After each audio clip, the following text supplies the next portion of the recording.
GB হাসপাতালের ৪ বছর আগে উদ্বোধন হয়েছিল প্রবীণদের মেডিসিন বিভাগ। আঞ্চলিক জেরিয়াট্রিক সেন্টার হিসেবে পরিচিতি ছিল এই বিভাগটি। এই ওয়ার্ডটি বর্তমানে বন্ধ করে দেওয়া হয়েছে। ভারত সরকারের একটি প্রজেক্টের মাধ্যমে চলছিল আঞ্চলিক জেরিয়াট্রিক সেন্টারটি। এই সেন্টারটি 14 অক্টোবর 2020 সালে নতুন পরিসরে চালু হয়েছিল মুখ্যমন্ত্রীর হাত ধরে। Agartala government medical college GB হাসপাতাল এই ওয়ার্ডটি বন্ধ হওয়ার কারণে 29 জন স্বাস্থ্য কর্মীর চাকরি বন্ধ হয়ে গেছে। স্বাস্থ্যকর্মীরা এখন করজোড়ে মুখ্যমন্ত্রীর কাছে প্রার্থনা করেন তারা যাতে চাকরিটি আবার ফিরে পায়। বর্তমানে সরকার যাতে এই ওয়ার্ডটা আবার চালু করেন এই দাবি জানান তারা। আমরা 2020-এ এখানে কন্ট্রাকচুয়াল হিসেবে বয়স্ক লোকেদের জন্য একটা ওয়ার্ড করা হয়েছিল। ওই ওয়ার্ডের মধ্যে আমরা কাজ করছিলাম কন্ট্রাকচুয়াল বেসিসে। তো আমরা প্রত্যেক 11 মাস পরে পরে আমাদের কন্ট্রাক্ট রিনিউ হতো। তো এখন লাস্ট 31 তারিখ পরের থেকে আর কন্ট্রাক্ট দিল্লি থেকে এখনও আসেনি। 2024-এর মার্চে এখনও আসেনি। এই কারণে আমাদের এখানে একটা সুন্দর ওয়ার্ড করা হয়েছিল বয়স্ক লোকেদের জন্য। ডক্টর মানিক সাহানি যে উদ্বোধন করে দিয়েছিলেন আমাদের মুখ্যমন্ত্রী, কিন্তু এখন এটাকে তালা দেওয়া হয়েছে এবং আমাদেরকে বলা হয়েছে এখানে আর যাতে না আসা হয়, কারণ এখন আমাদের এখনও কাগজ আসেনি। কিন্তু আমরা কেউ বুঝতে পারছি না কেন, কী কারণে আমাদেরকে এখন থেকে বের করে দেওয়া হলো। আমাদের এখনও কাগজও আসেনি। আর স্টেট গভর্নমেন্টের চুক্তি ছিল, ওই চুক্তি অনুসারে স্টেট গভর্নমেন্ট আমাদের জন্য একটা স্বাক্ষর করেছিল, বলেছিল পোস্ট ক্রিয়েট করে আমাদেরকে এখানে। পোস্টও ক্রিয়েট হয়েছে। এই ফাইল গিয়ে হেলথ সেক্রেটারি স্যারের কাছে এখনও রয়ে গেছে। আমরা স্যারকে অনেকবার রিকোয়েস্ট করছি দেখা করার জন্য, কিন্তু উনি আমাদের সাথে দেখা করেনি। আমাদের কোনো এখনও উপায়ই নেই যে আমরা কোথায় যাব। কোনো উপায় ছাড়া, কোনো কিছু সিদ্ধান্ত ছাড়াই আমাদেরকে এখান থেকে বের করে দেওয়া হয়েছে। আর এটা ডিপার্টমেন্ট করা হয়েছিল গভর্নরের অর্ডার নিয়ে, জেরিয়াট্রিক মেডিসিন ডিপার্টমেন্ট। এখন এটাকে তালা দেওয়া হয়ে গেছে। আর এখন আমাদের কোনো জবও নেই, আমরা কোনো কাজ করতে পারছি না, কিছু করতে পারছি না। হতাশাগ্রস্ত হয়ে আমরা রাস্তায় ঘুরছি, আর কিছুই করতে পারছি না। আমরা বুঝতে পারছি না কেন আমাদেরকে এভাবে সরিয়ে দেওয়া হয়েছে। টোটালি বন্ধ করে দেওয়া হয়েছে। না, কোনো বয়স্ক লোকই এখানে নেই। এত সুন্দর একটা ওয়ার্ড করা হয়েছিল, স্যার যেহেতু করে দিয়েছিল, আমরাও ভেবেছিলাম হয়তো এটা হয়ে যাবে। কিন্তু এখানে এখন আর কোনো রুগীও নেই, কোনো ডাক্তার কেউ নেই। আমাদেরকেও, আমরা যারা কর্মরত অবস্থায় আছি, নার্সরা আর জিডিএস স্টাফরা, সবাইকে এখন আমাদেরকে বলেছে এখানে না থাকার জন্য। আপনারা কারা? নার্স না? আমরা তো স্টাফ নার্স, আর আমার সাথে এখানে জিডিএস স্টাফ তারা আছে। কতজন আছেন? আমরা ফিজিওথেরাপি সুদ্ধা, ল্যাব টেকনিশিয়ান সুদ্ধা আমরা এখানে 29 জন ছিলাম।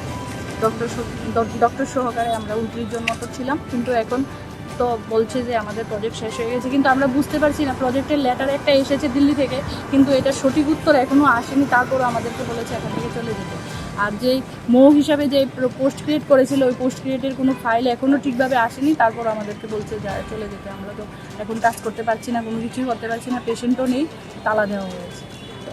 এখন কিছু নোটিশ দেওয়া হয়েছে না যে এটা কই যে একটা বন্ধ করা যায়, মানে কোনো ধরনের নোটিশ দেওয়া? না, কোনো ধরনের নোটিশ আগে থেকে দেওয়া হয়নি।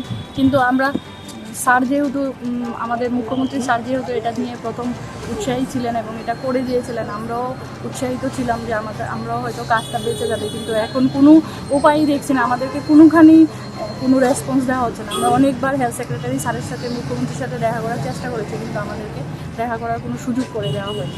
যে ওয়ার্ডটা তৈরি করা হয়েছিল বয়স্কদের জন্য, এখন তো কোনো অ্যাডমিশন আমি দেখছি না করতে, কারণ এখানে আগে এখন বন্ধ হয়ে গেছে। ওপিডি তো শুক্রবারে, বৃহস্পতিবারে ছিল, ওপিডিও এখন নেই। কিন্তু আমাদের এখানে বয়স্ক লোক যারা ভর্তি ছিল তারা খুব ভালো পরিষেবা পেয়ে গেছে। এরকম এখানে আমাদের যারা পেয়েছি পরিষেবা তারা অনেক বলে গেছে, আমাদের কাছে অনেক ভিডিও আছে তাদের, আমরা করে রেখেছিলাম। এখানে ভালো পরিষেবা দেওয়া হতো বয়স্ক লোকদের। ত্রিপুরা রাজ্যে এত সুন্দর একটা জায়গার মধ্যে বয়স্ক লোকদের পরিষেবা দেওয়া হতো 60 অ্যাবাভ এইজের। এখন এটা বন্ধ করে দেওয়া হয়েছে। আমাদেরকেও আর কাজ করতে দেওয়া হচ্ছে না। আমরা গত 4.5 বছর ধরে এখানে কাজ করছি, আমাদের এক্সপিরিয়েন্স থাকা সত্ত্বেও আমাদেরকে বের করে দেওয়া হচ্ছে। আর যেহেতু চুক্তি ছিল, চুক্তি অনুসারে স্টেট গভর্নমেন্ট এটার জন্য কিছু একটা পদক্ষেপ নিতে পারতো, কিন্তু আমাদেরকে এখন বের করে দেওয়া হয়েছে। আর নেওয়া হয়েছে যে পদক্ষেপ, সেটাও করা হয়নি, সেটাও সঠিকভাবে করা হয়নি। যেহেতু এখন আমাদের কাছে দিল্লির কোনো কাগজও নেই, আর স্টেট গভর্নমেন্ট আমাদের জন্য কিছু করেনি, সেই কারণে আমরা এখন কিছুই করতে পারছি না। এখন আপনারা কি চান? স্টেট গভর্নমেন্ট আমাদের জন্য কিছু করুক। আমরা এতদিন ধরে বয়স্ক লোকেদের পরিষেবা দিয়ে এসেছি ত্রিপুরাতে এত সুন্দর একটা জীবিতে করা হয়েছে, এত সুন্দর একটা ওয়ার্ড। স্যারের মুখ্যমন্ত্রী স্যারের গিয়ে নিয়ে পারমিশন নিয়ে করা হয়েছে। আমরা চাইবো এটা চলুক, আমাদেরকে নেওয়া হোক। আর আমাদেরকে তো শুধু শুধু নেওয়া হওয়ার জন্য আমরা বলছি না, কারণ এখানে তো ওরা চুক্তিও স্বাক্ষর করেছে। আর আমরা যে অ্যাপয়েন্টমেন্ট লেটার নিয়ে ঢুকেছি ওই বিষয়টা জেনেই আমরা ঢুকেছি যে একদিন না একদিন কন্ট্রাকচুয়াল থেকে আমাদেরকে নেওয়া হোক। আর এখানে তো আমরা চাইবো যে এই ওয়ার্ডটা থাকুক, ত্রিপুরা রাজ্যে বয়স্ক লোকদের পরিষেবা পাক এবং সুবিধা হোক। আর ডিপার্টমেন্ট যেহেতু খুলেছে, ডিপার্টমেন্ট থাকুক, আমরা তো এটা চাইবো। ডিপার্টমেন্ট থাকলে আমরাও থাকতে পারবো, এটা আমরা আশা করবো। Actually, अब जों 2020 को जेरेट्रिक प्रोजेक्ट को हाफमानी परे तो जों को 11 मास के कॉन्ट्रैक्ट खाइ दङ 2020 नि सिम 2024 अपडेट इनके जोंनि सीएम को मुख्यमंत्री मालिक सान अब को इनोग्रेशन खाइकलां थांमान परे जों सीएम बे माल नाम जों सुका जे अब नि तै कक सानानि हने के कक सानानि जों सीएम बाय मालाय माया ताबु जरातै गांगे जों जे ताबु अब थ्रु को न्यूज न सीएम नियर को रहना मुचो जे को जोंनि जेरेट्रिक विदाउट नोटिफिकेशन जों अब क्लोज खाइना ताबु को रहका को मार्च न पाइ थांमानि जों एप्रिल न जों को अथॉरिटी न एप्लीकेशन लेखा जों जे अ जगह को काम खाइ दङ हने हातनसे बंकुनो बंनि अथॉरिटी न होते कोनो रिप्लाई फैयासे ओ वाट शुरू खाना दा शुरू खाया कोनो से रिप्लाई फैया ताकि जरां के लास्ट फाइनली को जुलाई अंक के जनो ओ वाट क्लोज खाइ दिनि साव विदाउट नोटिफिकेशन के जों ताबु को माने थ्रु न्यूज चैनल न सानि दङ जे को চিনি গভর্নমেন্ট ন জন को আন্ডারটেক খাইনা নিবা গই जों सानुता এখন আপনারা মানে কি চাইছেন? इदै तो स्टेट गभर्नमेंट আমরা মানে যেটা দেখো स्टेट गभर्नमेंट জন নাইনা বাগৈ জন আন্ডারটেক খাইনা বাগৈ এমনি মু খাইজাক দङ যে তিন প্রজেক্ট 3 বছর পরে জন তাং খামুন জন রেগুলার বেসিস খাইনা বাগৈ খাইজাক দङ অব নাইনা বাগৈ সানুতা। আজকে থেকে প্রায় 4.5 বছর আগে আমাদের নোটিফিকেশন একটা জারি করেছিল। আমরা কিন্তু এমনি আমরা ঘর থেকে বের হইনি, সরকারের বেসিসে পত্রিকাতে মোবাইলেতে আমরা পেয়েছি যে নোটিফিকেশন জারি ছিল যে 11 মাসের চুক্তিতে গভর্নমেন্ট আমাদেরকে নিচ্ছে, এটা এই মেডিকেল কলেজের আন্ডারে। তো পরপর 11 মাস আমরা করেছি, করার পরে দেখুন আমরা যখন এই কাজটা করেছি তখন ফার্স্ট আমাদের জিবি হসপিটালে কোভিড সিচুয়েশনটা আমাদের উপর দিয়ে গিয়েছিল। আমি হয়েছি পজিটিভ, আমার বাবা মা আমরা সবাই কিন্তু কোভিড পজিটিভ হয়েছে, কিন্তু আমরা জানি যে 11 মাস পরে আমাদের চাকরিটা থাকবে না, তবু কিন্তু আমরা পরিষেবা দিয়ে এসেছি। আমরা সবাই তখন আমরা মেডিসিনের আন্ডারে ছিলাম, আমরা সব সময় আমরা কোনোদিন ভাবতে পারিনি যে 11 মাস পরে আমাদের এমনভাবে দাঁড়িয়ে থাকতে হবে রাস্তায় বা আপনাদের সাথে এমনভাবে কথা বলতে হবে, আমরা কোনোদিন ভাবিনি। তারপরে 3-4 বছর পরে আসলো ডেঙ্গু। এই যে ডেঙ্গুটা সবটাই আমাদের ডিপার্টমেন্টের আন্ডারে গিয়েছে। জিবিতে ছিল, জিবিতে আরও মেডিসিনের স্টাফও ছিল, কিন্তু কোনো কাজ করেনি বা তাদেরকে আমরা করতেও দিইনি।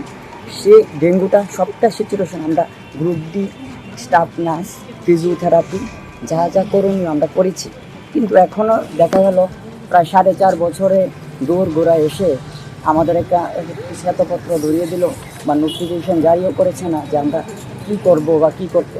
আমরা হুন্দি রাস্তা এখন ঘুরছি। আমাদের এই যে 11 মাসের চুক্তির যে স্বাক্ষর করে যে আমরা ঢুকেছিলাম, যে চাকরি করেছিলাম, কিন্তু আমাদের তো ফ্যামিলি আছে না, সেটা তো গভর্নমেন্টের বিষয়, এরা তো ভাবতে হবে।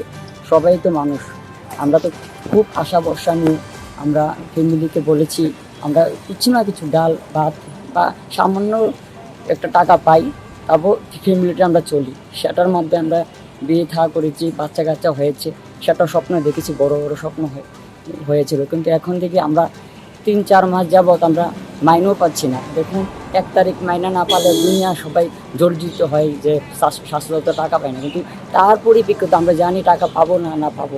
তারপর আমরা 4 মাস অতিক্রম করেও আমরা বিনা পরিশ্রমে কাউকে বলিনি যে টাকা পাবি কি না পাবো, ধার করেও আমরা গাড়ি ভাড়া দিয়ে আমরা এসেছি, পরিষেবা দিয়েছি।